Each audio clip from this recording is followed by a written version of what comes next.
2000s. However, these days that influence is often overlooked, as other sounds like trap and drill have taken over the airways. But Houston's influence is still there for those who know what they're looking for. One of the more obvious examples being the stuff that you can seemingly find in every modern rapper's double cup, while another example being one of the biggest moguls the rap game has ever seen, who's helped launch the careers of some of the biggest artists. Bro doing way too much, I ain't gonna hold you. Bro talking about some what's in they cup and all this and that. What's up with him? He got some other stuff going on. What's going on with him? Of today, while also influencing the industry from behind the scenes with an iron fist. But Houston itself has gone through some major changes, as the city that was once relatively safe compared to many other major cities where large street gangs had begun to form years earlier has turned itself into one of America's gang capitals, which has also influenced the music scene. One of the main faces of the Houston rap scene being the loud and flamboyant Sauce Walka, whose music carries the legacy of Houston's old sound rooted in syrup, slabs, and screw tapes, while also showcasing the raw, aggressive energy of a new generation shaped by gangs, street politics, and social media warfare. Unfortunately, Sauce Walka's life and career would almost come to an end when he was— Dang, bro, why he got the music sounding like he in an interrogation room or something? What's up with my boy Trap Lord, bro? If y'all rock with Trap Lord Ross, make sure hit the like button as well, man. Appreciate everybody that slid out off the noti. Feel me? For sure, Andre Green. We mod scouting right now too, man. I'm seeing who the activists in the chat, man, and we giving them good people the mods. Cause you know we gonna need some mods, but what's going on with Brody? Like for real, for real, for real. What's up with bro? He on some other timing. I ain't gonna lie. Like, look. Like, share, subscribe, send this to everybody, bro. Let's get this thing rolling, man. You feel me? It's finna get serious. We gotta bust this down for sure. We gotta bust this down. Audio good, y'all can hear me. What's the big old deal? Ask Bella back in the spot. What's up, son? Bob, you know that's my good super mob. Hold on.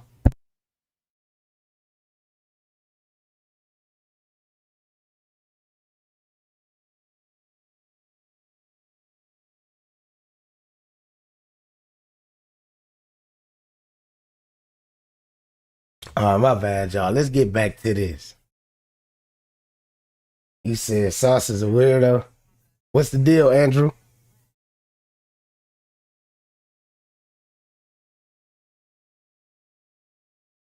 By 21-year-old Jaden Dandridge as the shooting suspect. A warrant has been issued for Dandridge's arrest. While another rapper, Say So P, who was part of Sauce Walka's TSF record label, was also killed at the scene. This being yet another dark reminder of how increasingly blurred the lines have become between music and the streets in modern day rap. So in this video, we're going deep into the H-Town underground, from the city's gang and music scenes to the major players in the streets, studios, and boardrooms who shaped them.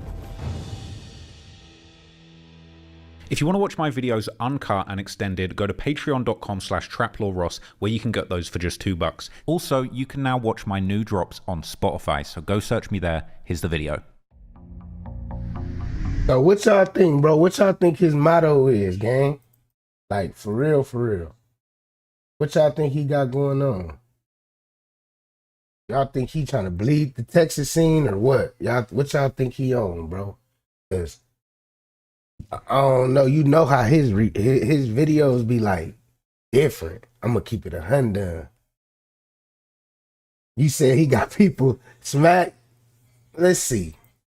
Hit the like button though. Hit the like button. 2017, a sunny Tuesday afternoon in southeast Houston, and Sam Johnson, a 53-year-old handyman, is just trying to make an honest living by fixing up a house on London Street, having no idea that in less than 10 minutes, he'll be caught in the crossfire of a war that's been raging on for years. A stolen blue Mazda speeds down the block, and before it even comes to a stop, 4 gunmen inside begin firing. The car crashes into a ditch, but the shooters don't miss a beat. They jump out, still shooting, before carjacking a woman holding her baby. Nah, bruh. They smacked her while she had the baby in her hand.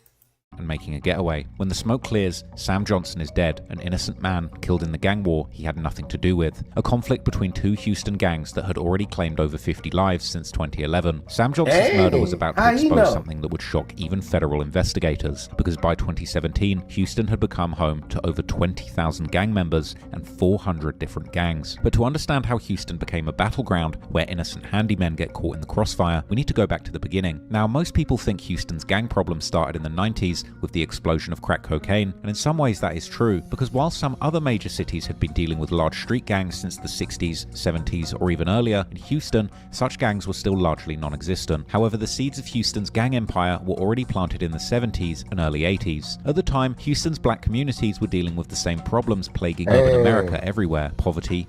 Oh, hold on. It's a black unemployment set stage for riots. They talking crazy about our peoples, man. What's going on with them, bro? They said what?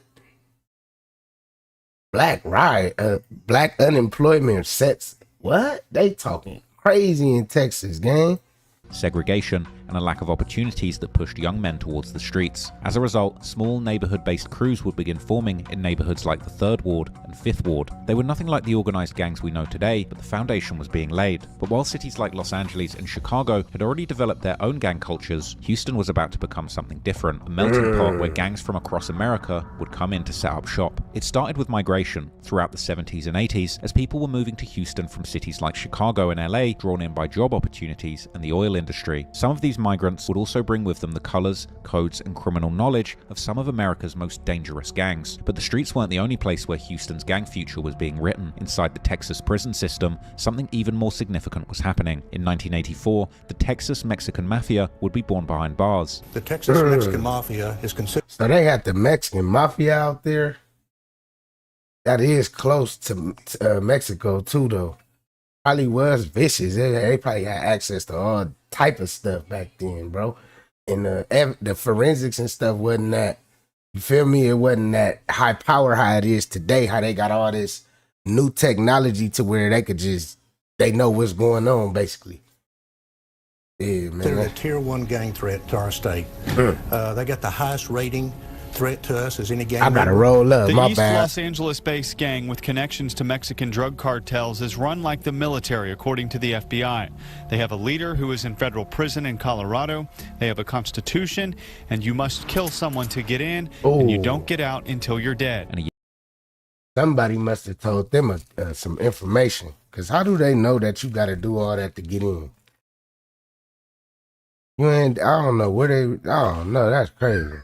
A year later, the Aryan Brotherhood would make their Texas presence known too, while throughout the 80s, a prison gang called Tango Blast was forming as a protection group against the more established gangs like the Texas Syndicate. It was a gang to help people go home, because the other gang members were recruiting people and letting them go stab somebody.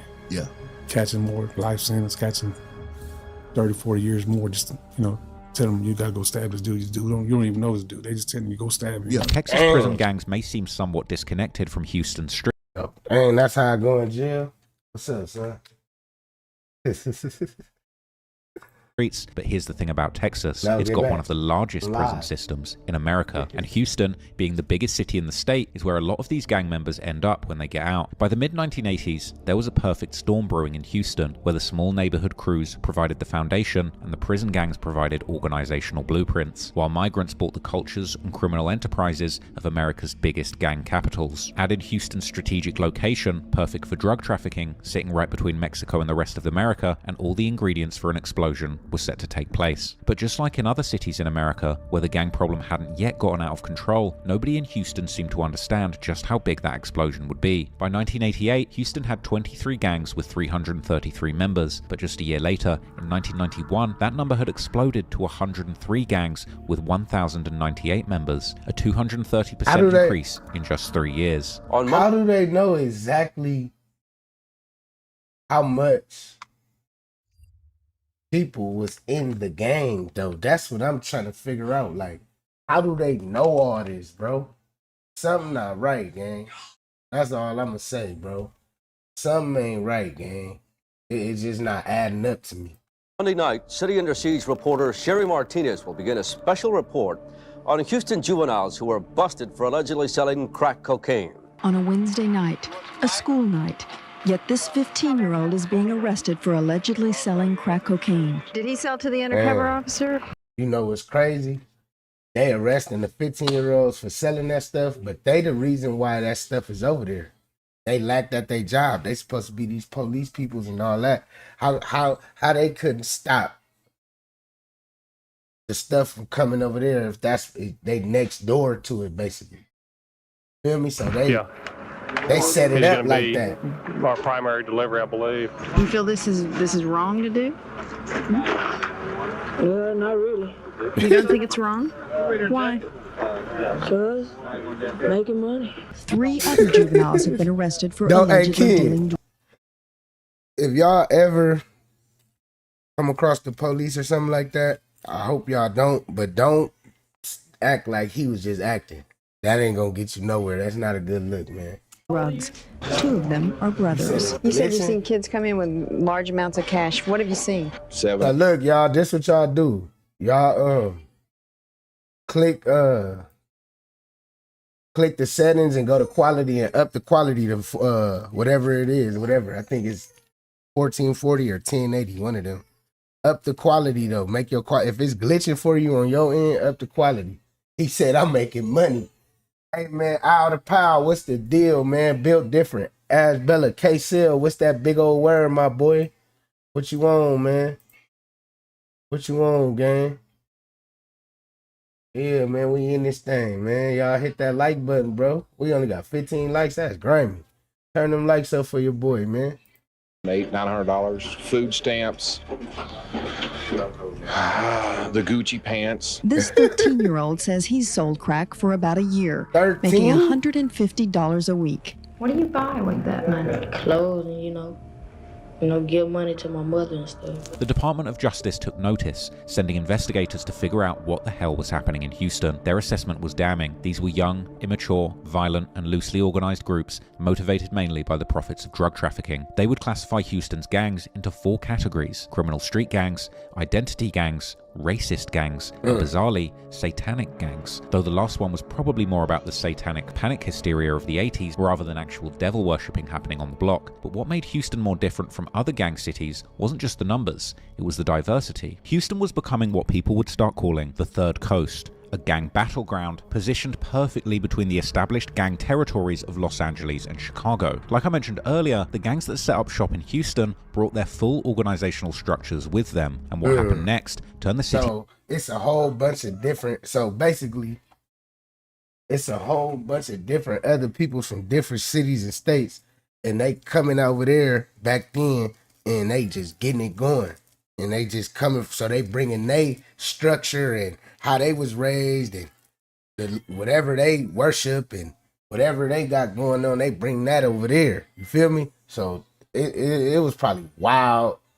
People be thinking just California and LA was activated. I feel like everywhere be activated. It's all up to who know what. You feel me? That's all that matters. Into a battlefield unlike anywhere else in America. The first wave came from Los Angeles. Blood sets like the 5'9" Bounty Hunters and 5'9" Pyrus established their territories. The Bounty Hunters repping their red and black colors and 5-point stars, while the 5'9" Pyrus rep the color red and 5-point crowns. Their main enemies, the Crips, would also make a lasting impact on Houston, starting with sets like the 5'2" Hoover Gangster Crips, who would establish their presence and bring with them the colors blue and orange. The orange was traditional for all Hoover sets, and this was the same organization that would later put a 13-year-old kid named Maxo Cream on in their set, a decision that would eventually change how Houston gangs operated forever. Meanwhile, Chicago's influence arrived with the Gangster Disciples and Black Disciples, these folk nation organizations bringing their own criminal organizations to Houston's streets. But Houston wasn't content to just host out-of-town gangs, and the city would also birth some significant homegrown gangs,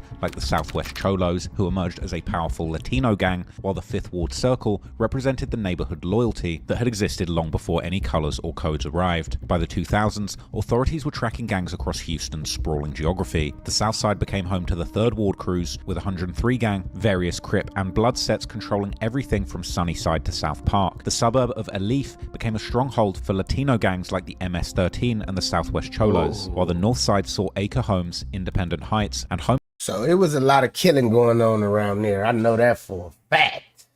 It was a whole bunch of killing going on, man. It was probably wild growing up in Texas, man. It say J Prince Sauce Walka, so this gonna be a long one, man. Y'all down to rock it out?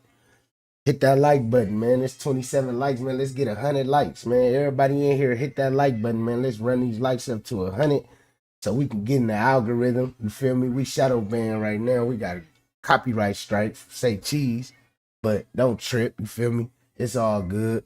It's gonna go away. Hit that like button though, man. Let's run them likes up, man. This dude busting it down. Trap Lord Ross, I ain't gonna lie. Like, now that I'm a content creator, I kind of respect bro, cause he bust it down for you. And look, bro, chat GPT down. You feel me? So I can't even be mad at him because he just doing what the thing telling them to do and say what the thing telling them to say. He getting the information from a robot. You think he was there for all this, bro? He definitely wasn't there, bro. Look, bro. If y'all think Trap Lord Ross know all this stuff, bro, because he was there, you wild in the brain. You need to go get your mind right. But he's definitely getting his information from something that got the information from the reliable, you feel me? The police, the court cases, the court documents, the police reports, and like, it's bad. Homestead developing their own gang territories, and the East Side became prime real estate for gangs like the 5'2" Hoover Crips around Clinton Park and Federal Road. The 2000s also saw a shift that would change everything about how these organizations operated. Like in many other cities, the predominantly black gangs in Houston began moving away from traditional gang structures, forming what can be better described as neighborhood cliques. Right now, Houston, you have neighborhoods, you have cliques. You could have a blood and a Crip right next to each other putting in work, because it's all about the clique and the hood that you are. He ain't saying nothing new, bro. That's what's going on. That's been going on. You feel me? My generation, we always from. These cliques brought together members from different gangs, even traditional rivals, who were now united by geography rather than colors. A lot of Bloods, you had a lot of Crips, some Vice Large, GDs, MS-13s. One person who embodied this new approach was Maxo Cream. After getting put on by the 5'2" Hoover gangster Crips at just age 13, Maxo would learn the traditional gang system firsthand. But by 2007, when he formed the Cream Clique Gang, he took a completely different approach. The Cream Clique Gang brought together members from everywhere: Bloods, Crips, Vice Lords, Folk Nation sets, and even homies from the suburbs, showcasing the new Houston model in action. For years, the Cream Clique would operate successfully, mixing criminal enterprise with Maxo's rising music career. But in 2016, federal agents would raid their operation, busting them for shipping marijuana from California to Texas through the mail. Authorities seized thousands of pounds of drugs, thousands of pills, and numerous guns. Tonight, I only could imagine how much drugs was flowing in and out of Texas, being that they is right next door to Mexico, bro. Pounds of pot, piles of pills, guns, body armor, and stacks of cash as well. Now, all of this was seized in a drug sting against a group that calls themselves the Cream Clique Gang. And among the 8 people arrested, a Houston rapper. Investigators say these men were using boxes just like this to ship drugs all the way across the country. What they didn't know is that they were being watched the whole time. Maxo beat the case, but it showed how even the small neighborhood cliques weren't safe from the law. While Maxo was dealing with federal heat, the clique model would spread all across Houston in ways that were much more violent, as the neighborhood-focused approach that worked for mixed crews like Cream Clique was also fueling deadly territorial wars between rival blocks. The 100% Third Ward Gang and their rivals, the Young Scott Block, had been feuding since 2011. Both were what authorities called exclusively local and hometown groups, fighting over specific blocks in the 3rd Ward and Sunnyside areas. What made this conflict particularly vicious was its personal nature. This wasn't about colours or national gang affiliations, it was beef between neighbours, where geographic proximity bred intense So look, hatred. that say 103 ain't Sauce. Where's Sauce Walka from? Who in here from Texas, bro? All my Texas people, type of 1 in the chat, man. All my people from Texas, man, type of 1 in the chat. And let me know something. I need to figure something out before I move on, man, with this process. But in the meantime, man, y'all hit that like button. What's the deal with all my good peoples, man? Good Friday. Good old Friday. It's a good Friday, man. Hope everybody have a good old Friday, good weekend. You feel me? That's most definitely. Yeah, type of 1. Oh, okay, so y'all from Texas. Where is Sauce Walka from? Ain't he from like 102 Paru or something like that? I heard him say it before, but I don't want to say the wrong thing because we live. I can't edit this.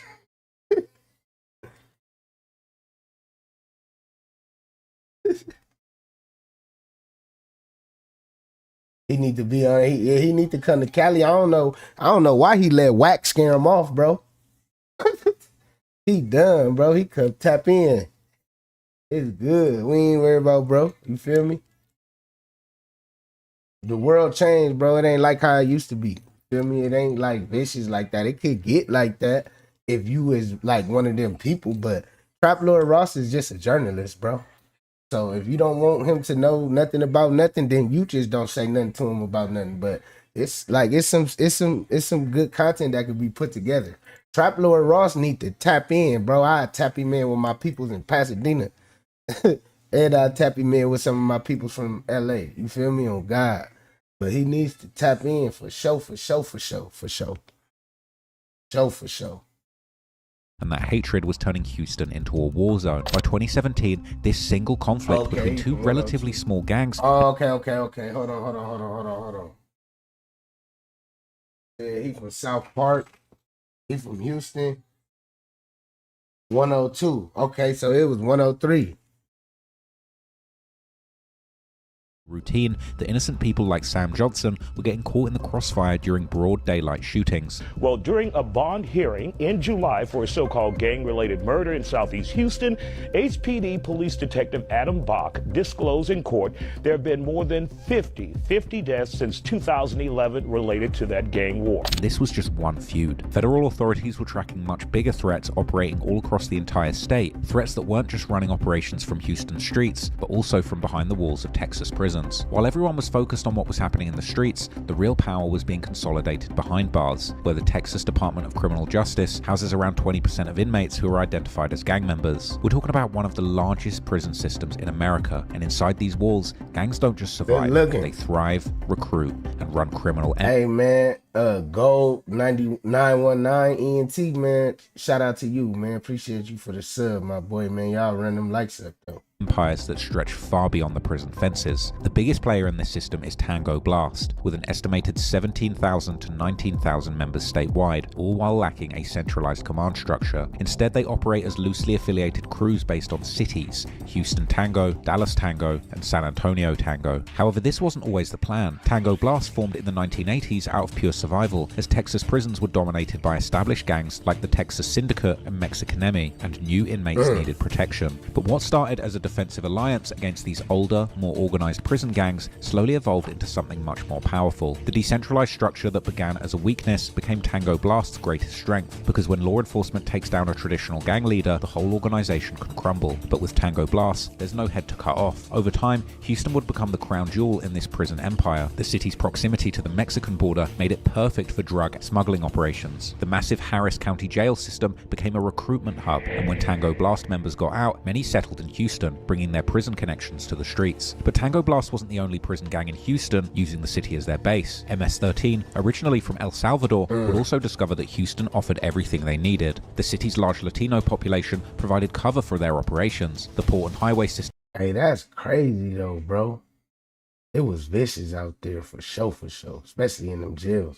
Made trafficking easy, and the proximity to the border meant easy access to their Central American networks. By 2018, law enforcement classified MS-13 as a Tier 1 gang threat to the entire state of Texas. They were involved in drug smuggling, human trafficking, and trafficking. And while their numbers in Houston might have been relatively small, their reputation for brutal violence was massive. Other prison gangs like Hermanos de Pistoleros Latinos and various factions were also using the Texas system to recruit and organize. The Harris County Jail became more than just a place to hold suspects, it became a networking hub where gang members from different organizations... You know how much money and stuff was made in them prisons back then when they was just locking all them people up with all them resources and they just in there with nothing to do? Come on, bro. Y'all just connecting people. That's probably how a lot of motherfuckers then got on and shit and got lit and shit and started going crazy and all that. You feel me? Because they was forced to be in jail and they then linked with so much people and got this nigga number and hopped out of jail and got this, gave this, and nigga, you know how much killings and money was made off them? They just made it worse, putting them in jail. Could meet, plan, and coordinate. My audio good? Is my audio good? Could y'all hear me?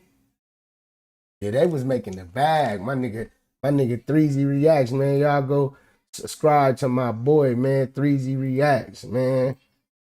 That's my good peoples right there, man. Y'all know y'all gotta go tap in, man. Go get him right. Run his subs up. He just made his channel. He finna be going crazy. He finna be doing all the things and all that. All the same things we be on. You feel me? Tap in, bro. You feel me? For sure, for sure, for sure. Creating sophisticated criminal enterprises with international connections, sure. prison-based leaderships, and street operations that could adapt faster than local law enforcement could respond. Gangs offer protection to vulnerable inmates, but that protection comes with a price, a lifelong loyalty that continues long after release. And the gangsters running these operations are about to become some of the most infamous criminals in Houston history. And top of that list is Shaquille O'Neal Richards. Not that Shaq. This is a man who authorities describe as the leader of the 100% 3rd Ward Gang and someone the Department of Justice calls one of the worst of the worst. In 2023, federal prosecutors would indict him for ordering the 2017 murder of Sam Johnson, that innocent handyman from our opening story, right from his prison. Also, that video that they showed us earlier when they ran down and shot dude with the lady and the baby in the hand and all that. So I guess dude, the Shaquille O'Neal dude, was the one that sent that blitz on him. And now he finna bust it down. That's why I say he's so cold. Can't even be mad, bro. You feel me? Can't even be mad at, bro. He got some fire content. Prison cell, showing the level of organization and influence that this guy pulls. However, these individual gangsters, as dangerous as they are, represent just the tip of the iceberg, because when we start looking at the body counts from some of Houston's gang wars, the numbers become almost incomprehensible. And in 2021 alone, Houston's murder rate hit 473 homicides, with gangs linked to a substantial portion of these killings. But Houston's story isn't of course just about gangs and violence. As while the streets were being consumed by territorial wars and federal investigations, another side of the city was quietly building something that would change hip-hop forever.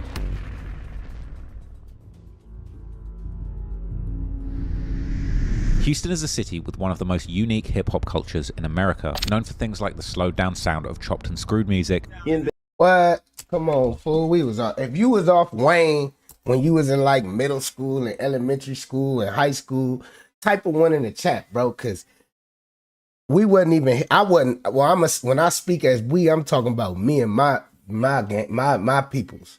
We ain't even know about none of the down south stuff. We ain't know the juice came from Texas, and till we start slapping Wayne, he started putting this on. He had the crazy hooks and metaphors and all that. He was just having our brain. He was just basically advancing us at a young age to where that's why we know. I knew how to sell drugs before I even touched some drugs, just listening to Wayne. You feel me? Knowing his lyrics bar for bar. Then I got older and I'm like, dang, hey, we got 50 likes, man. We need 50 more likes, man. Turn them likes up, man. I turn this motherfucker off. We can't get 100 likes. I'm out of here, bro. No cap. But Wayne advanced us, bro. You feel me? Like, Wayne had a nigga mind like, oh, boom, boom. Now, when you get older, you sitting back, you like, damn, that nigga said, damn. So he was talking about, and now I know what that mean and all this shit. I'm like, bro, cold, fool. Wayne is the hardest rapper that I ever heard before. No fitted, cap. chopped, and screwed music, which was essentially slowing down existing records to a snail's pace, like a syrupy drawl. And I ain't gotta talk behind your back what I said about your ass. Which was deeply influenced by the city's first for the so-called purple drank, aka lean, a codeine-based cough syrup that's mixed with soda.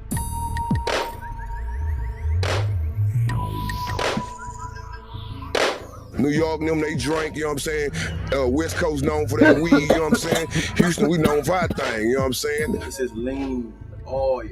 It's something gonna put you to sleep, man, on your ass if you drink too much. As well as candy-painted slabs swanging down the boulevard, playing music from the massive custom speakers poking out of a popped-out trunk. However, before Houston became known for its distinctive style, which would eventually even take the city to the very top of the rap game for a period of time in the mid-2000s, it started from very humble beginnings. Just like most other southern cities that took their time to catch up with the rap scenes of cities like New York, the birthplace of hip-hop, and Los Angeles, the birthplace of gangster rap, but when Houston did finally catch on... Hey, man.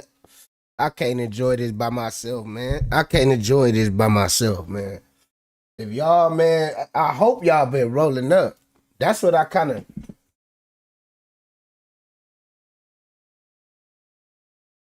Hold on, gang. Oh, I think we good. Is the camera crooked? All right, man. I hope y'all been rolling up, bro, because we got to turn up, bro. We got to turn up, bro. It's Friday. I know y'all done worked hard this week. I know Bella worked hard this week. For sure.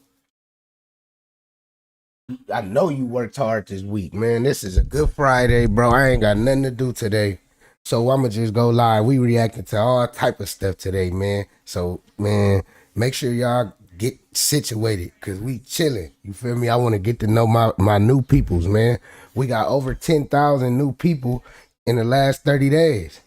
So it's only right that I tap into y'all, man. So if you smoke cigarettes, you smoke wax, you smoke weed, you sip syrup, you drink alcohol, man, make sure that y'all light that shit up and pull that shit up and let's celebrate, man. Shout out to Excedrin, man. That nigga Wayne had a cold metaphor about Excedrin. What'd he say? See, I ain't gonna cap. Wayne had some shit. Yeah, y'all go. Hold on. Let me get the link to my boy channel so we can put him in the algorithm off the dribble. Put his link in the algorithm. Getting some subscribers off the dribble. Dang, none of y'all went to go subscribe to my partner. I just told y'all that's my good people. I ain't playing this in real life shit. Y'all go sub to that link, man. My mods make a Ask Bella and K-Cell. Make a little thing, man, and post that motherfucker like every 10 minutes or every 5 minutes or something. You feel me?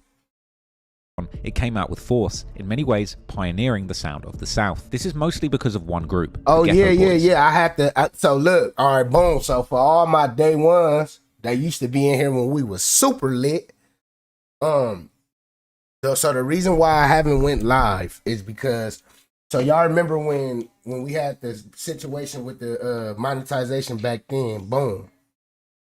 So when I got my monetization back, I had deleted all my videos. So all the data was gone. So y'all wasn't getting notice. It was just a horrible mess. But I revived the channel. I didn't give up. I revived the channel and we gained so much new subscribers that I was waiting till I got a certain amount, so when I do go live, we'll have some peoples in there. You get what I'm saying? Not to slow the process down with the reaction, but I just had to let my day ones know that for sure, that we was gonna go live. It was just all a matter of time, you know. It was just getting a new audience. You feel me? So this is basically the first live since we revived the Stingy Kay channel, bro. Y'all remember it was bad. We was lit, then we wasn't lit at all. They blew our flame out, and you feel me, we kind of lit it light back a little bit. You feel me? We gonna throw some lighter fluid on it though. Don't trip. This shit don't stop. I'm never gonna stop. I don't give up. Feel me? That's just not in my DNA. We keep going. So it's proven fact.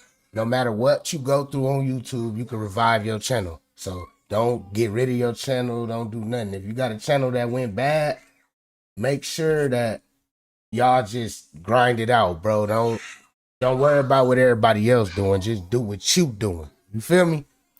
which was originally founded by 3 members, Raheem, Sire Jukebox, and Sir Rap-A-Lot, who's the brother of legendary Houston rap mogul Jay Prince, who we'll discuss more later. However, the group would go through some significant changes during the mid-80s, and would eventually be formed by 4 members, DJ Ready Red, Scarface, Willie D, and Bushwick Bill, who would go on to make a national breakthrough with their 1989 album Grip It on that other level. The album would receive significant underground buzz and caught the attention of legendary producer Rick Rubin, who would then take many of the songs from the album, together with some new and old songs, and reissue them through his Deaf American Recordings imprint under the album name The Ghetto Boys in 1990. The album brought the Houston rap scene to major attention nationwide, although the biggest reason for much of its attention was due to the fact that Geffen Records, who were the distributor for Rick Rubin's Deaf American, would back out from their distribution deal with the rap group after hearing the music on the album, deeming the lyrics way too violent and sexually explicit, which would cause headlines all over the country. These kinds of early controversies contributed to Southern rap becoming eventually known by the moniker Dirty South, due to the extreme violence and other explicit themes often present in the music. While the ghetto... So that's why they call it the Dirty South, because it was so slimy and grimy. And rest in peace to them people that lost their lives out there, man. We probably got family members out there that lost their lives to violence in the streets, man, madness. So we gonna smoke one for them. Don't even trip. Boys are often considered to be the pioneers of so-called horrorcore rap, a subgenre probably best known for the rap group The Insane Clown Posse, aka ICP, whose member Violent J would later tell the Ghetto Boys rapper Willie D how the Ghetto Boys had influenced their sound. And for anybody don't know, the wicked horrorcore is rappers rapping about fantasy horror. You know what I mean? Things, anything supernatural or something. These the clown dudes that went at Eminem. Y'all remember that? I don't think y'all ain't old enough to know about that, man. See, like a horror movie or something. You know what I mean? Anything along those exaggerated lines. Violence. The first horrorcore song I ever heard was "Assassins." Yeah. By the original Ghetto Boys. Ghetto Boys would then go on to release their official breakthrough album, the 1991 hip-hop classic We Can't Be Stopped, which included the smash hit Mind Playing Tricks on Me. The album continued on the direction that had first placed the group under public scrutiny, the album cover including an image of Bushwick Bill getting pushed on a stretcher by Willie D and Scarface, the image being taken shortly after a real incident where Bushwick Bill had gotten shot in the eye. However, while the Ghetto Boys were making a way for Houston and the entire South with their controversial gangster rap sound, there was also another subgenre of rap forming in the city, pioneered by a DJ who enjoyed sipping the infamous purple drank while trying to make the music he was playing match the way that he was feeling under the influence. I'm of course talking about DJ Screw, who would invent the so-called chopped and screwed music by slowing down or screwing songs down on tempo and pitch, and then playing the same song on both turntables with a beat difference, allowing him to create a chopping effect where certain parts of the song were repeated. This combination would create an almost psychedelic feel, while transforming existing songs to the point where they sounded completely new. Screw himself was this nigga Trap Lord Ross is so vicious, bro. He really breaking it down for y'all, gang. And y'all mad at him because he make better content than the average goofy that be on here talking about Bloods and Crips and all this shit. likely influenced by earlier Houston DJs like Daryl Scott and Michael Price, who both experimented in the 80s with slowing down R&B songs to either create smoother transitions between songs or to achieve a more laid-back and mellow vibe. But Screw's unique approach would become a huge phenomenon in the Houston rap scene during the 90s, to the point where people would line up in their cars for blocks just to get their hands on his latest mixtape that he was selling straight out of his house. Screw and his friends would also have a rap group called the Screwed Up Clique, made up of numerous Houston legends like Fat Pat, Big Hawk, Big Mello, Big Mo, Big Pokey, ESG, Lil Flip, Lil Kiki, Zero, and Lil O, the Botany Boys, and many others. They would often meet at Screw's house where they would all freestyle together while sipping lean and smoking dope. Haters had no common denominators. It gets greater later if you're straight for perpetrators. I pull more stunts than Evil Knievel, cause I'm on that chase for the rule of all evil, trying to thread the needle, making hits like the Beatles. This is just the first chapter of his legendary sequel. Every day, all day, we parlay and sip, pints of lean and 2 liters with a fast grip, too clean on the scene, G'd up and down, riding on foes, pimping in the streets of H-Time. They was trying to take off back then. They was off so much juice, bro. They was juiced up. Hit the like button, man. Hit the like. They was juiced up. Yo, back. Going down.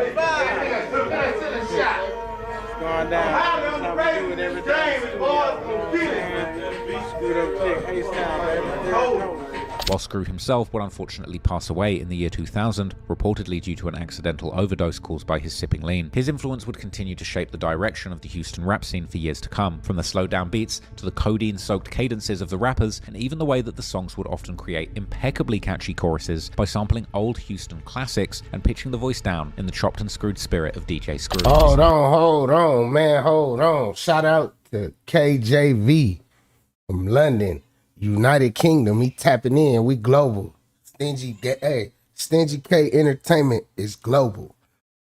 We global, man. Appreciate you, gang. Welcome him into the chat. You feel me? And make him feel like he at home. Unique style would pay off big time during the mid-2000s when Houston would lead the southern takeover of the rap game during the heyday of the so-called Dirty South era. Several Houston artists would become mainstream household names during this period, including guys like Mike Jones, Paul Wall, Slim Thug, Chamillionaire, Trey the Truth, and of course the Underground Kings, aka UGK, made up of Bun B and Pimp C, who were originally from the city of Port Arthur, but would rep Houston heavily during this time. Unfortunately, this golden age of Houston rap would eventually come to an end during the late 2000s and early 2010s, as other sounds and subgenres would take over. However, in recent years, there have been numerous great rappers from the city getting mainstream attention once again, like Megan Thee Stallion, Travis Scott, and Don Toliver, just to name a few. But the noticeable difference is that while these rappers sometimes rep their city in their music, they're all very different stylistically, these styles usually having very little to do with the unique sound that first made Houston popular. However, there are also some artists who merge the old school H-Town flavor with modern energy, most notably Sauce Walka and his TSF label, who have injected a rawer, more gangster edge into Houston's classic formula, turning the city's slow-rolling tradition into something much more volatile, but more about that later. However, there's one element of the Houston rap scene that seemingly never went out of style, but only continued to spread its influence across the country, and I'm of course talking about the infamous Purple Drank. Because while Houston's unique sound may have faded from the charts, the culture I knew he was gonna bring Lil Wayne up in here, bro. Shout out Money Boy Films, man. Y'all go check him out. He in the chat, tapping in. Hit that like, man. How y'all feeling today, though, man? It's a good Friday, man. The weekend is coming. It's on.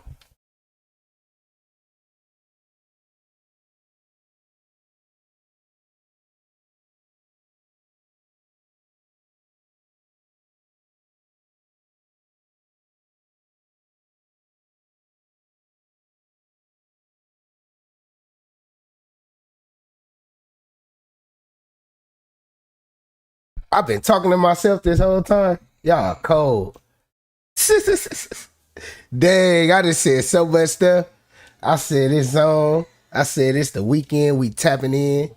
I'm tapping in. I'm going live. I said shout out Money Boy Films. Go check him out. I said all type of stuff, man. Y'all ain't hear nothing. But basically what I was saying was that from everything that we just heard, from the guns, the gangs, the grit, the syrup, the slabs, the screw tapes, right? What y'all think, bro? Y'all think that it was really vicious out there, bro, in Texas, for real, for real? Lean quietly know y'all thoughts and hip-hop's bloodstream, stating a whole generation of rappers, one double cup at a time. Of course, it's nothing new that drugs influence music, but the influence of lean on not just the sound of rap, but the hip-hop culture more broadly has arguably been so expansive for the past 2 decades that it's difficult to quantify. Whether we're talking about the slowdown of tempos and the birth of the so-called mumble rap, or the subsequent SoundCloud era that followed, where the lean's unholy union with another central nervous system depressant, Xanax, allowed the rappers to lose their final brain cells and produce something truly magical, or the birth them bars wasn't a joke. Everybody you know that was off the bars or still off the bars, they twacked out, brain gone. It's bad. That shit fucked them up. Let's be real, bro. Them bars fuck you up. Trap sound that often focused on pain, numbness, and addiction, where lean was almost like a gateway drug to cheaper and more potent opioids. But unfortunately, lean has also caused untold damage in its wake, with the Houston rap scene alone having seen numerous people lose their lives due to overdoses and other health complications caused by this purple devil, including, of course, as already mentioned, DJ Screw, but also screwed up click artist Big Mo, who died due to a heart attack that was likely caused by the combination of obesity and overindulgence in lean. His nickname, after all, being Bar Baby, Bar being being the name of an old pharmaceutical company that used to produce some of the bombest syrup of all time. And then there was of course the tragic death of Pimp C, who was found dead inside of a hotel room in LA only a few months after Big Mo's death. His cause of death being ruled a combination of sleep apnea and accidental overdose on lean. In the current era, where rappers are seemingly snorting pills that may or may not be laced with fen right before sliding on their ops, dying off one of the weakest opioids. I got a couple homies that died off the lean though, for sure, for sure.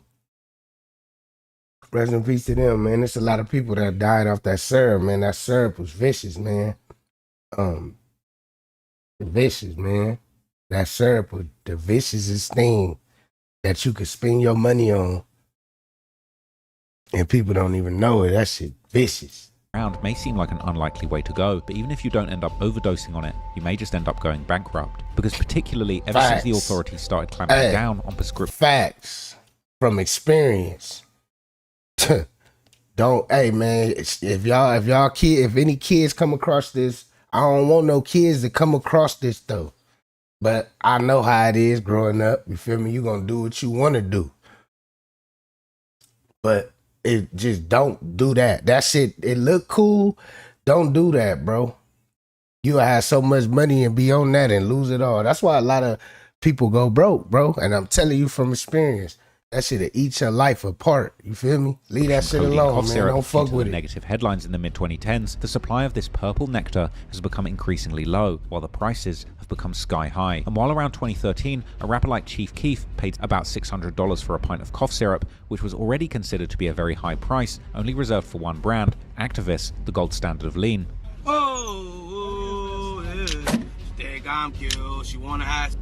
Nowadays, the Actavis cough syrup has been discontinued due to bad publicity caused by celebrities abusing it, while other brands of cough syrup that the rappers wouldn't even look at before now go for thousands of dollars a pint, if you can even find one. I remember when the red high tech, they was throwing that. They was treating that worse than yellow. Me and my cousins used to be drinking it.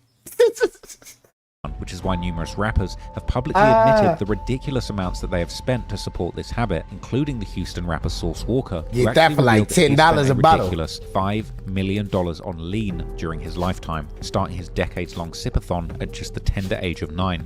Sip and drink is not like doing no other drug in America. It's the most expensive drug to do. Facts. You say you spent $5 million on that. That's facts? Easy. I believe it. $5 million on drink? I know he not capping. I believe it. And it's people that spent more than that on that. Easy. Damn. Easy. You gotta think I've been sipping drink. I've been sipping drink since I was 9 years old. The codeine drink is the first drug I ever did in my life. It's the first drug I ever consumed. Right. However, while the real syrup has dried up and the price of a pint is pushing past a mortgage payment, lean still hasn't disappeared. In fact, the culture around it is bigger than ever, and like most things these days, it has gone digital. Now, if you're a Reddit disciple like me, you might have heard about a subreddit called r/Drink. Dang, see, he be on Reddit, bro. He one of them niggas that get information from the internet, bro. So he's a geek. That's why he got them things like that. So people be telling me, bro, you smart. Nah, you ain't seen nothing yet. This nigga right here, Dexter's Laboratory, all grown up.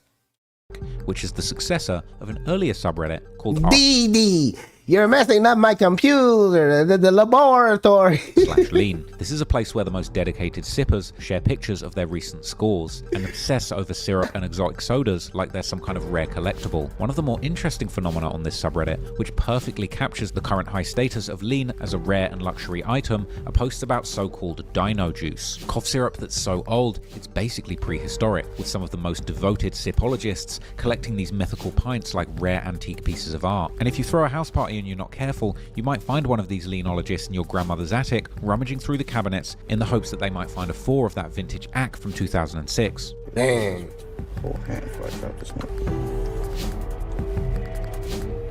This bear older than you.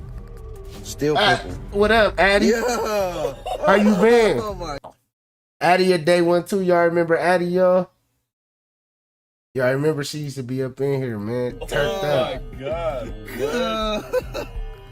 That's legendary, bro. But while lean may have been the biggest force in influencing the sound of Houston and beyond, there was also another major force working from behind the curtain and shaping the infrastructure and movement behind the music. This was, of course, the biggest rap mogul to come out of H-Town, Jay Prince, who during his long reign on top of Houston's So man, we didn't heard everything Charleston White done said about Jay Prince.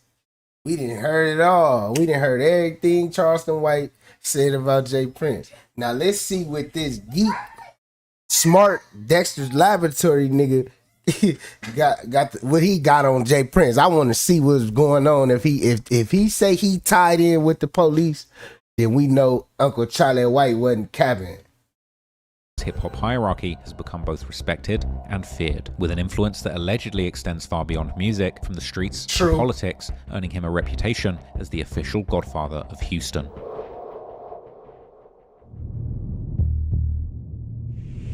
James Prince, better known simply as Jay Prince, was born on the Halloween night of 1964 in Houston, and he grew up in the city's notorious Fifth Ward, also known as the Bloody Nickel, due to the area's reputation as...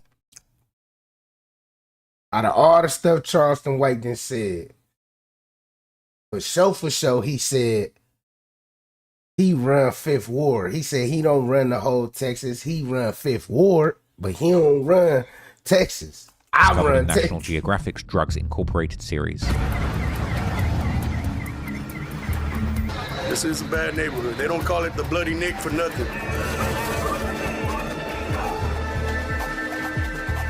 There's always something going on, you know. I mean, you know, gunshots, you know, majority gunshots. If you're a newcomer, you know, it's just like having a pet bull. And he wants to be a territorial. So if a newcomer comes in, you got all the pet bulls. Oh, look, it's going up. It's going up in the midst of the interview. You hear me? National Geographic Channel. Crazy work. You see how it was vicious out there. We can go ahead and take that down. We don't even need to figure it out. We know it was vicious out there. Y'all better stay. Prince's mother, Sharon Smith, was just a teenager when giving birth, while Jay Prince would later find out that the man he thought was his father, Adam Hackett, was in fact not his blood father. His real father was a man named Ernest Prince, a natural-born leader and a hustler who loved the streets. The apple didn't fall far from the tree, as Jay Prince would later write in his memoir, hustling and being a leader were qualities that he possessed from a very young age. Partly this was likely also the result of growing up in the Clean Manor apartments, located on the infamous Coke Street, where a young Jay Prince learned early that survival meant hustling in whatever way possible. Many of Prince's hustles were legal. He sold eggs, fixed mini bikes, and mowed lawns. But as he disclosed in his memoir, he would also partake in illegal hustles. And many of these seemingly involved him observing the... Once you shake that shit out your mind, Waldo, once you shake that shit out your mind, all that shit is a mind game, bro. Hit the like button, turn the likes up. Let's get them likes to 100. We like, what, 21 away? 21 people, man. Hit the like button for me if you ain't hit that like button. Feel me? Let's get 100 likes, bro. We've been live for how long? 51 minutes. We done there been live for an hour and we ain't got 100 likes. That's crazy. We should be definitely getting 100 likes an hour. Easy. Appreciate y'all that did hit the like button. No cap.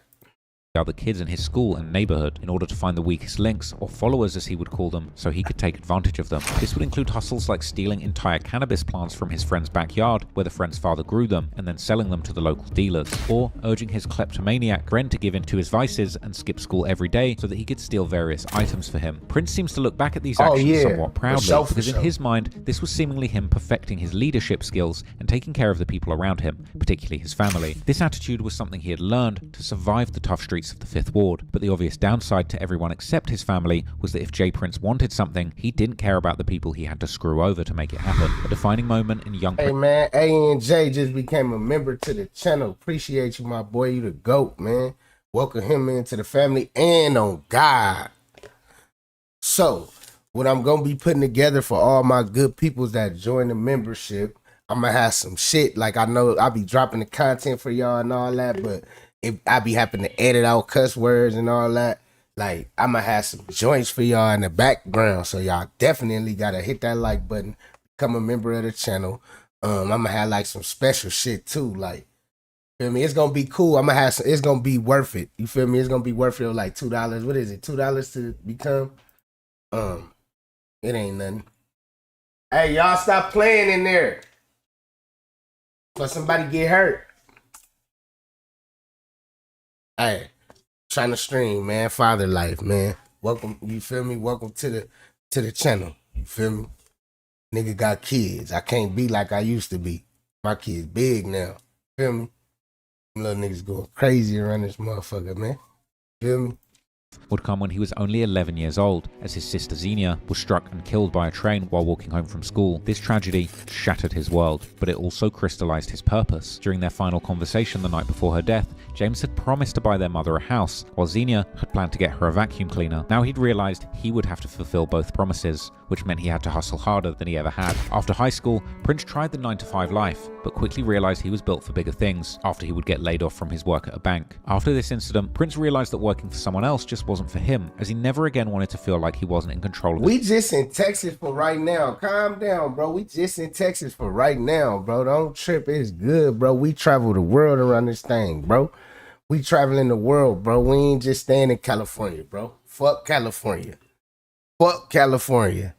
I'm trying to I'm hitting corners. You feel me? We hit corners around the globe in our spaceship. Stingy Kay Entertainment. Feel me?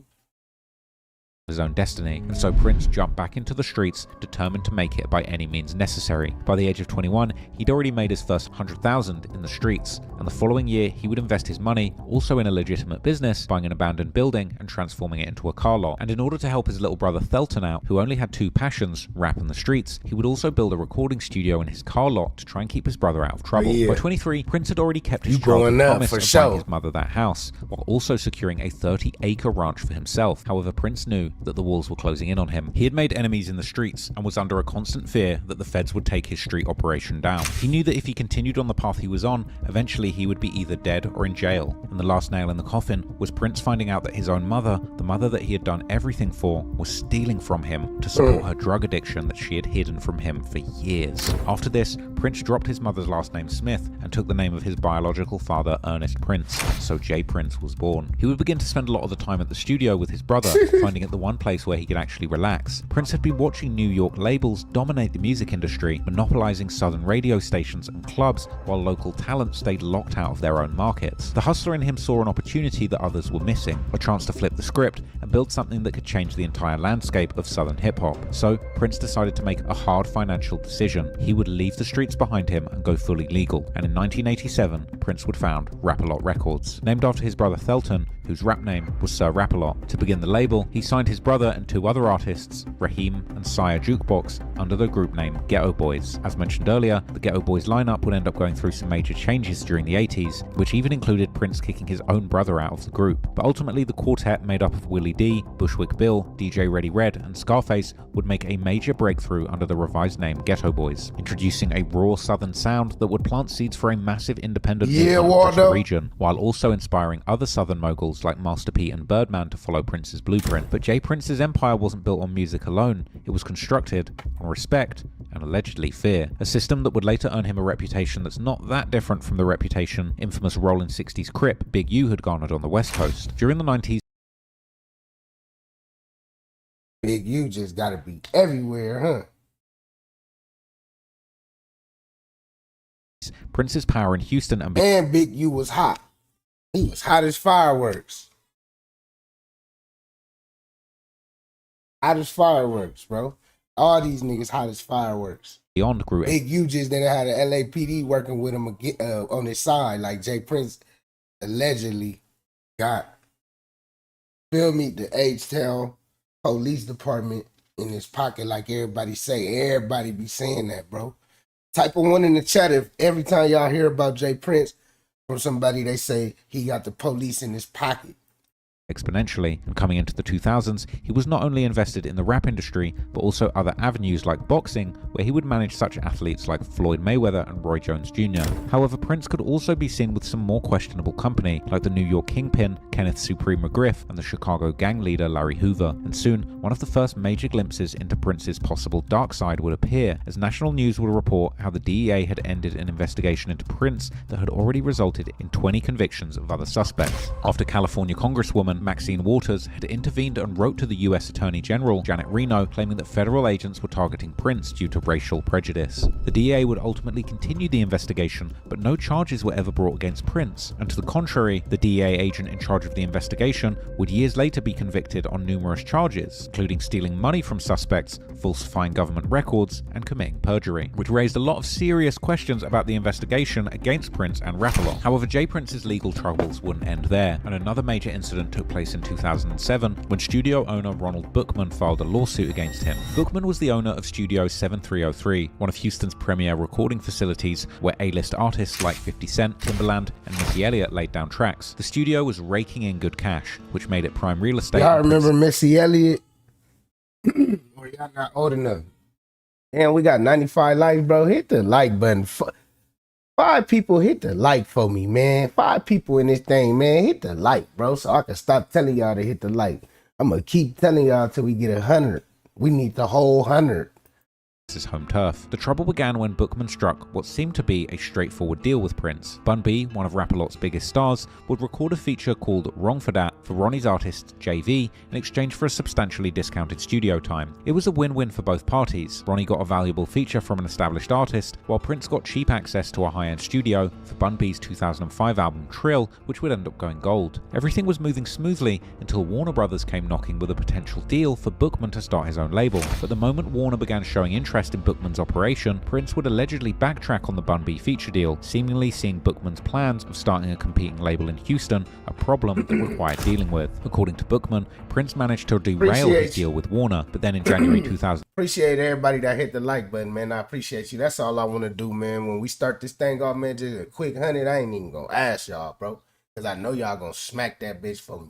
2007, Ronnie got word that Prince wanted to meet to make things right. Thinking he was walking into a business negotiation, he rolled up to a gym that was owned by Prince. There, J. Prince would lead Bookman to a weight room where half a dozen associates were posted up waiting. The conversation got heated real quick, and then Prince allegedly gave his boys the signal. What followed was a vicious beatdown that left Bookman with severe injuries, after which Prince would allegedly ask him if he was done going against him or if he wanted to go to war. Instead, Bookman went to law enforcement, and after the investigation, a grand jury upgraded the charges against Prince from misdemeanor assault to felonious aggravated assault, carrying up to 10 years prison time. For a hot minute, it looked like J. Prince might actually be facing some real consequences for his actions, but Prince's legal team would pull off some magic tricks, and by July 2008, prosecutors dismissed all charges, claiming Ronnie had credibility issues and had allegedly admitted to various financial crimes during his deposition. Ronnie's attorney called it a blatant attempt to eliminate competition in the Houston rap and hip-hop music business through use of threats, intimidation, and violence. But even with that, the case fell apart. Once again, whatever the truth might have been, J. Prince walked away unscathed. But in Houston's music scene, it would send a clear message: there could only be one king, and testing his authority could carry some serious consequences. Meanwhile, by the late 2000s, J. Prince had also seemingly perfected the checking in culture in Houston, the same system that Big U used to run LA. Here, Trap Lord, see, he spent this narrative on it. That's what YouTube tell you to do, man. Look, bro, I'm just gonna say what it is, bro. That's what YouTube tell you to do, bro. They tell you to put a narrative on it and spin it. So when I hear the content, don't get mad at, bro. He's just doing his job, bro. Real talk. He doing his job, bro. He putting his spin on it. He basically saying that J. Prince is the Big U of Houston, Texas. Check in, tap in, and things like when NBA YoungBoy, remember when they went in his house and stuff and all that, remember all that was going on? So that's probably like checking out, bro, because of all the stuff that be going on. He probably is like that, and that's probably why Charleston White be on Big U and J. Prince. Where any artist bold or dumb enough to enter Houston without showing proper respect would learn the hard way. Production in the hood. That's how we do it. I've never been a follow the leader type nigga, so I wouldn't give a fuck if the whole city had respect for him. If he was a fucked up individual, gang, then he's a fucked up individual. Just because you got respect for him, that don't mean that I'm supposed to have respect for him. I don't give a fuck about J. Prince. Fuck J. Prince. I don't care about that nigga. I don't know that nigga. He don't give a fuck about me, and he don't know me. He say fuck me too.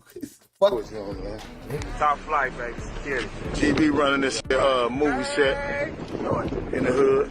Come on out here. coming out here and checking in with GB, getting these movies done. You better know it. Anytime you want to do movies in the hood, just check it in. We can make sure it's done. Movies, videos. But if you don't check it in, oh well. Check your out. We're gonna check you in, all right. And perhaps no incident better illustrates his reach than his alleged power play with Jay-Z. During a 2020 Drink Champs interview, Prince flexed about how his network would call him the moment Jay-Z's private jet touched down at Houston's airport, claiming he knew exactly when and where the billionaire rapper was moving throughout the city. They convinced somebody from Priority to go directly to Scarface without communicating with me. Okay, that doesn't happen. I mean, that's not the proper way. Okay, that's not the protocol. Okay. So the guy, when he got to the airport in Houston, I got calls that he was in the airport, right? Okay. I mean, imagine that. Right? I like that. I would know shit when you land. Yeah. You know what I mean? Because it's that deep, right? So, to him, why Big U got hit up and why he ain't got hit up? Why they ain't got on his ass? If he doing all this, he doing the same shit for real, gang. No cap. Jay-Z checked into a hotel but didn't check in with him, a violation that apparently didn't go unnoticed or unpunished. A long story short, right? Long story short, he pursued his situation, right? Mm-hmm. And he was in a Ritz-Carlton, from what I hear. Mm-hmm. And it didn't go well for him because he didn't do protocol-wise. Wow. You know? Yeah, that's all I want to say about this shit. Jay-Z would never respond to these claims publicly, which only validated Prince's version of events in the streets. And if the man who went from crack dealer to billionaire had to deal with... He said because Big U talk too much. This nigga do too. You just see what the nigga just did. He did some shit worse than Big U did. I ain't never heard Big U on no fucking interview talking like that. That's a system that nobody was truly untouchable in H-Town. But by February 2023, Prince's tune had suddenly flipped. Too. I don't give a fuck about no Big U, nigga. During an episode of $1 Million Worth of Game podcast, he now completely denied the very idea, insisting there was no money in extorting people to check in. On the surface, it looked like Jay Prince was making an innocent pivot, but the timing might be telling a different story, as this interview came just 3 months after Takeoff's tragic death in Houston in November 2020. This route, oh, so dang, bro, I ain't gonna cap, gang. He going to Takeoff route, bro.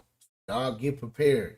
I gotta lock in, so I'm stopping right now to talk because I gotta see this and I gotta pay attention to this because I'm gonna keep it 100 with you. I'm not hip to what was going on and all that. I'm not one of them niggas that be looking into shit like that. I just see this shit content. I hear it post.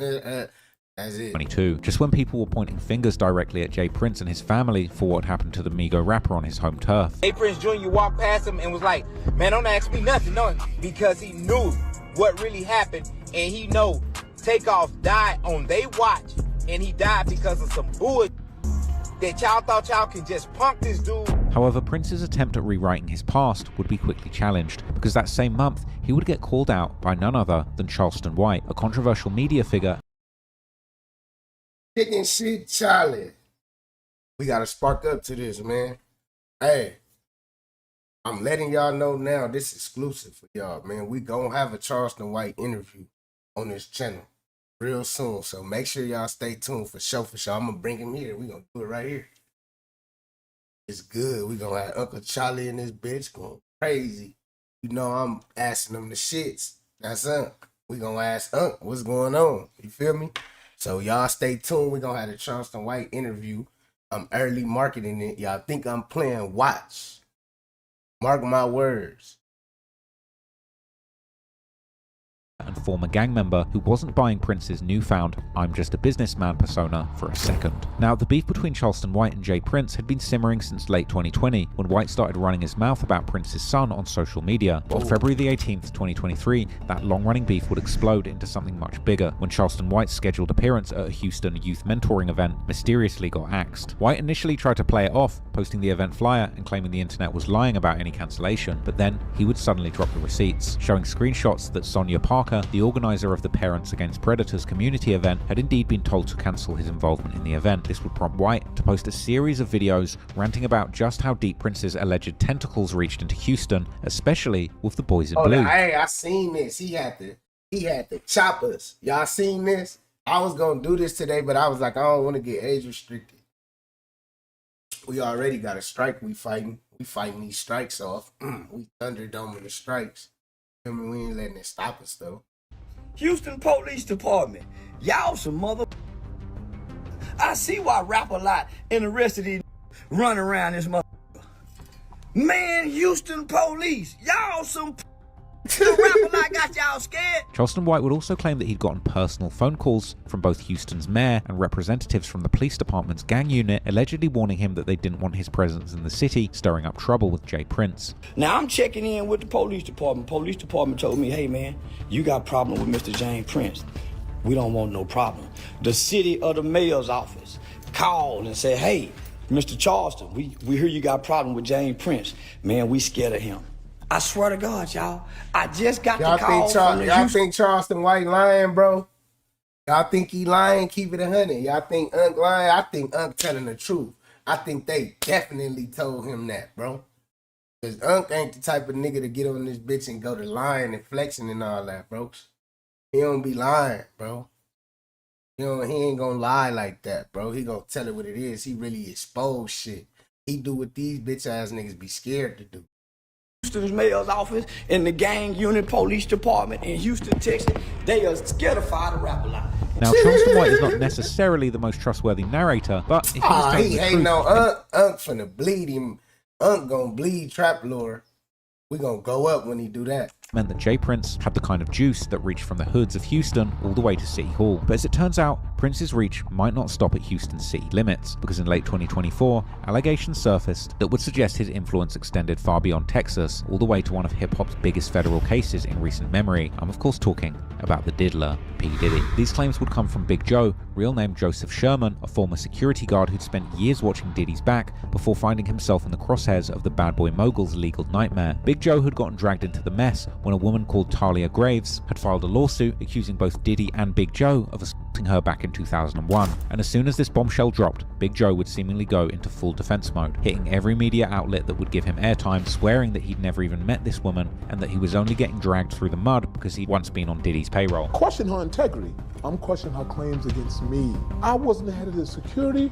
You got the wrong man. I've never seen you. I've never did anything negative with you. I've never been in the same room with you. Not only wasn't I there, I wasn't even in New York. But it wasn't until October 2024, when Big Joe sat down with Angela Yee on her Way Up show, that he dropped a story so wild it had the internet doing double takes. According to Big Joe, Talia Graves had slid into his DMs with an offer that sounded almost unreal. She allegedly told him that all he needed to do was write a statement against Diddy, similar to what other accusers had done, and she'd make sure that his name stayed out of the lawsuit. But then, she allegedly name-dropped the one person in hip-hop you don't casually mention without a reason, Jay Prince. Not only did she DM me, she tried to guide me through the DMs, if you read them. Right. She tried to explain to me, all I need you to do is write a statement like Bonds did, like other people did. I need you to write a statement and I'll keep you out. I said, keep me out of what? But then she got into the threats. Then she brought up, well, me and Mr. Jay Prince will be down there. She allegedly told Big Joe that both she and the Houston Kingpin would be coming down to see him personally. According to Big Joe, Jay Prince was allegedly the puppet master pulling the strings behind Diddy's avalanche of accusers, claiming that this entire operation traced back to one humiliating night in 2014 when Diddy reportedly slapped Drake at the Live nightclub in Miami after a dispute over the... So Diddy was out here, powerhouse and shit. He was bitch slapping niggas. Damn, that's how you feel. What happened? Why you delete that nigga messages? KCL, what you got going on, bro? Why you block, bro? Let that nigga talk. Don't block nobody. Told you that. Why you hiding niggas, bro? No, man. The peoples, let them talk, bro. I ain't like into the chat like that. We ain't doing all that this time around, bro. Be smarter and better, you feel me? the song 0 to 100. According to Big Joe's version of events, Drake never got over that public disrespect. Sure, they made nice for the cameras afterward, but behind closed doors, the Sixth God was allegedly plotting revenge with Jay Prince's help. With this though, it was brought to my attention later on that Jay Prince. You could spam, you could do whatever in this motherfucker. I ain't tripping out there, bro.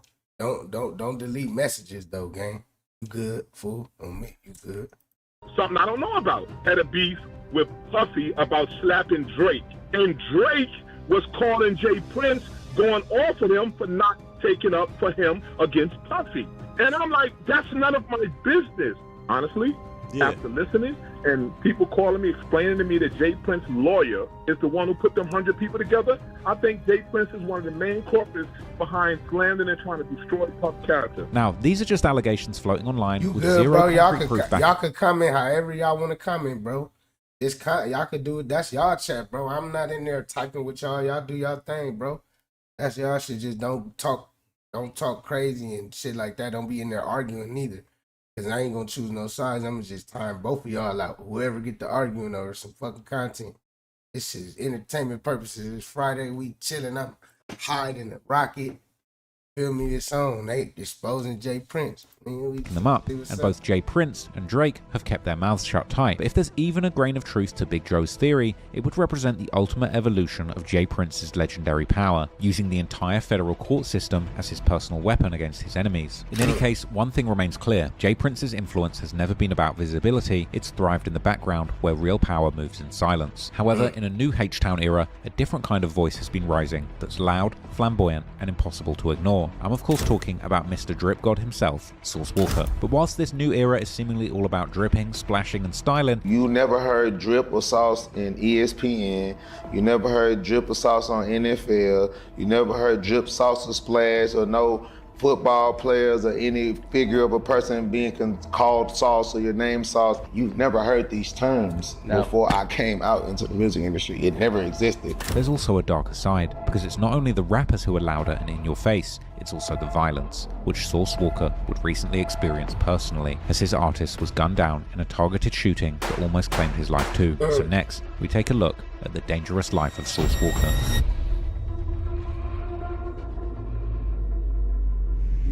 Sauce Walka, real name Albert Walker Mondane Jr., was born in Houston on June the 29th, 1990. His father, Albert Rage Walker Sr., nowadays known as Papa Sauce, was pursuing a career as a pro wrestler in local productions in Texas. We've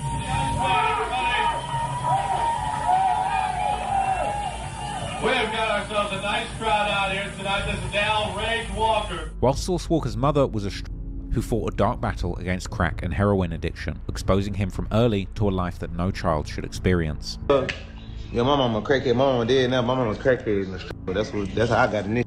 My mama was selling that thing. My mama selling that butt. You hear me? Know what I'm saying? You ugly, period. Nah, live like me, man. You ain't never seen your mama suck some money. You can't even compare to the type of brain I got. I see my mama. That's probably why he lived the way he lived. You feel me? Crack work, boy. As early as 6 years old, Walker would already record his first song in a studio. By the time he was 14, he began posting videos on YouTube, this being the very same year that the platform was launched. I recorded my first song in a recording studio with a microphone and headphones on my head with an engineer in 1996. I was 6 years old. Sheesh. Wow. Damn. This would be his first step into the world of hip-hop, but the streets were calling a young Walker just as loudly as the studio, and by the time he turned 15, the street life he was getting mixed up in would boil over when a rival street gang rolled up to his dad's place, firing over 30 bullets into the house. After this wild attack, Papa Sauce sat down. This nigga done been through some shit, bro. Nah, you good, KCL? Hey, Brody done been through some shit, though, bro. At a young age, I ain't gonna hold you. He done been through it all, bro. That's probably why that nigga doing what he be doing and all that. Down his son and gave him a choice: either stay in the streets or start acting like the obedient son he raised. Sauce Walka chose the streets, where his gang, the 102 Pyru Bloods, offered what his fractured family couldn't: a brotherhood and protection. The gang even stepping in when his mother got in trouble. Showed me extra love for that, and one of the times that my mama had a situation, the Bloods in my neighborhood had handled the situation for me. The 102 Pyrus are a notable homegrown blood set in Houston, who weren't allegedly established by California gangs or OGs coming to Texas, at least not directly. Instead, 102 Pyru members mainly came from the Houston clique Mash Mode, which mainly consisted of members who already repped Pyru but wanted to make something of their own. So was Mash Mode came before the Pyru? Yeah. Okay. Now, not before the Pyru, but before the 102. Yeah. And that's the main important thing. Right. You know what I'm saying? Like, we wanted to separate ourselves. We wanted to have our own shit that only we can identify as, you know what I'm saying? One of the founding members of Mash Mode would later recollect in an interview how Sauce Walka and his close partner, Sancho Saucy, would become part of the crew when they were only about 14 years old. I started a clique back in the game called Mash Mode, which in turn bred the likes of a Sauce Walka and Sancho Sauce. You know what I'm saying? Sancho, forgive me, and please edit that.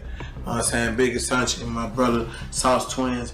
But they was a part of my clique, you feel me? And together we was a family. They a little younger than me. I've been knowing them since they was like 13, 14 years old. And as Sauce Walka himself has told in interviews, 102 Pyru would go on to become one of the largest sets of Pyrus in Houston.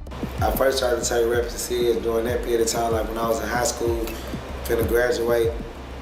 I was gangbanging real hard, Pyru. You know what I'm saying? Oh, blood? Yeah, Pyru blood. Mash Mode, my clique, we got legendary clique in Houston, legendary blood set.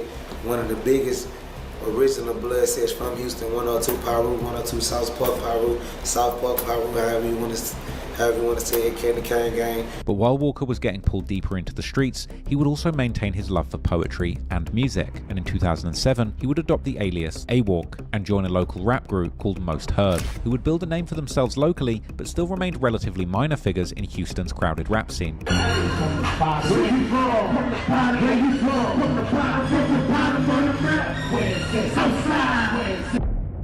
But then, in 2009, everything changed.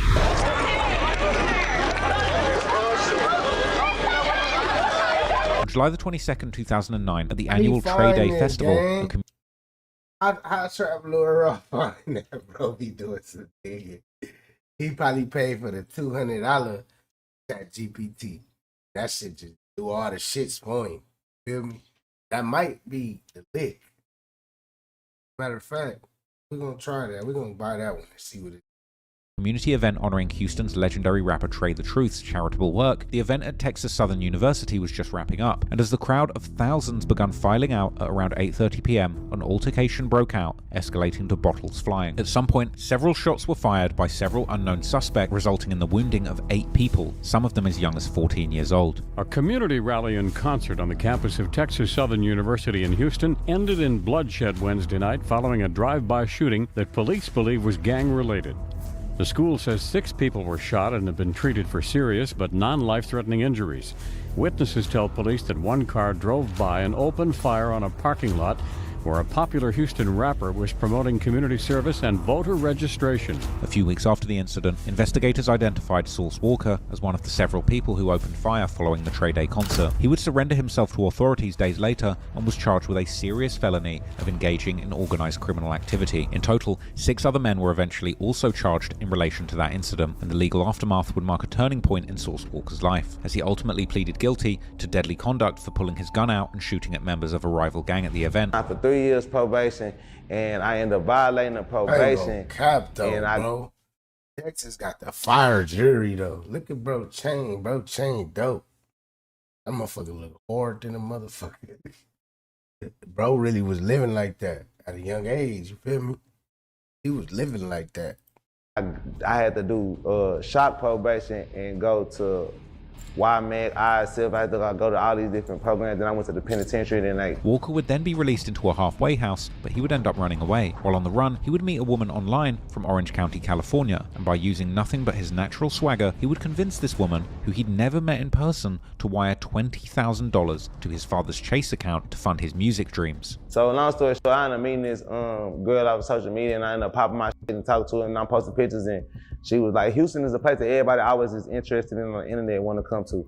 So long story short, I ended up, just offering a business proposition. I was young. I wasn't even trying to get as much as I ended up getting. I wasn't even trying to get there, but I was just like on some, yeah, I'm trying to rap, I'm trying to be a rapper, I'm trying to do this, I'm trying to do that, I'm trying to do this clothing line, I'm trying to do this, I'm trying to do that. I just had a bunch of dreams at the time. I'm trying to do this, I'm trying to do that.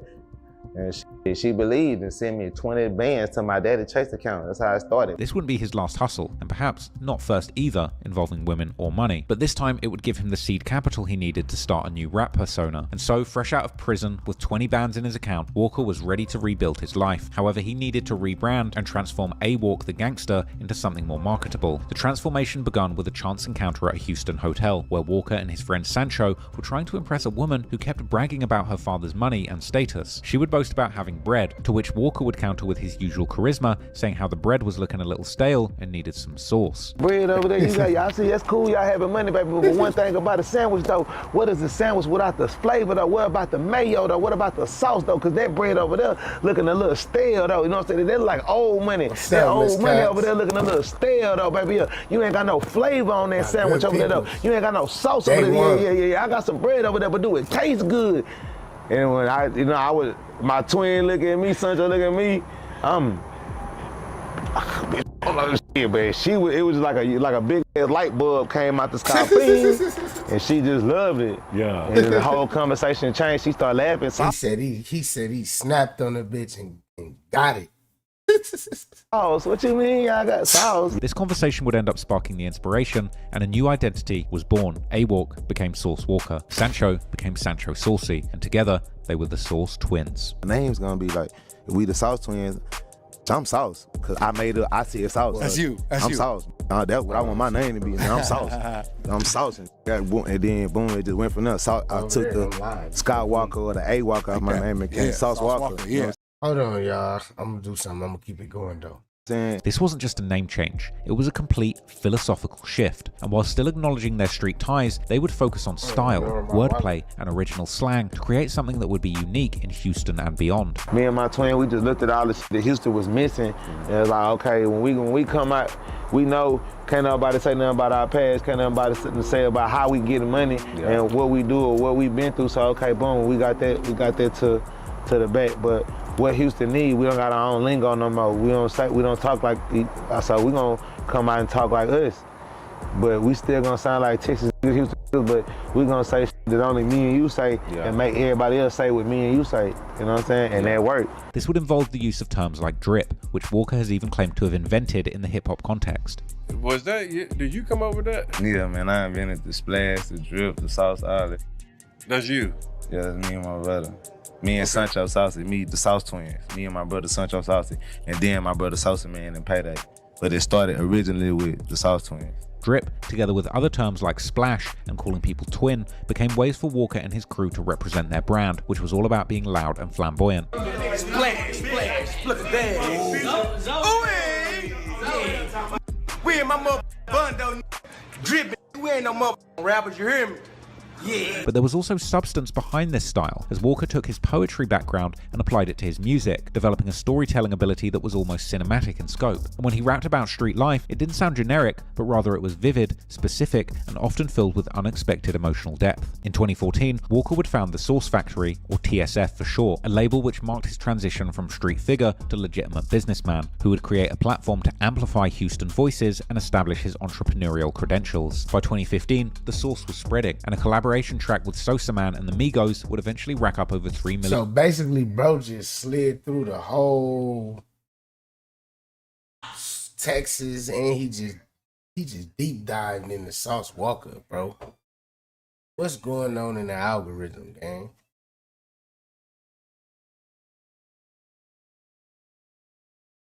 What's going on in the algorithm, bro? What we on over here, man? What's up with my good peoples, man? Let's get 200 likes, man. What we need? 82 more likes, 82 people, man. If you ain't hit the like button, man, hit the like button for your boy. That's all I ask. Hit the like for your boy. What we got going on, man? Diddy. Let's see what Diddy on. We on Diddy. With the help of Zero accounting software, I've got We the on right Diddy, information chat? at my fingertips. So business is a breeze. Appreciate y'all for hitting that like button for sure, for sure.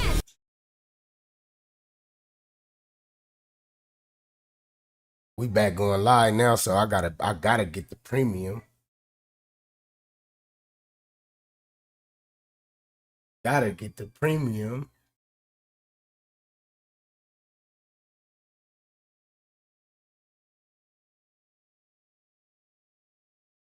Photos, texts, emails, 4 weeks into testimony in the Sean Diddy Combs sex crimes trial. Who's winning? Welcome to Sidebar, presented by Law and Crime. I'm Jesse Weber.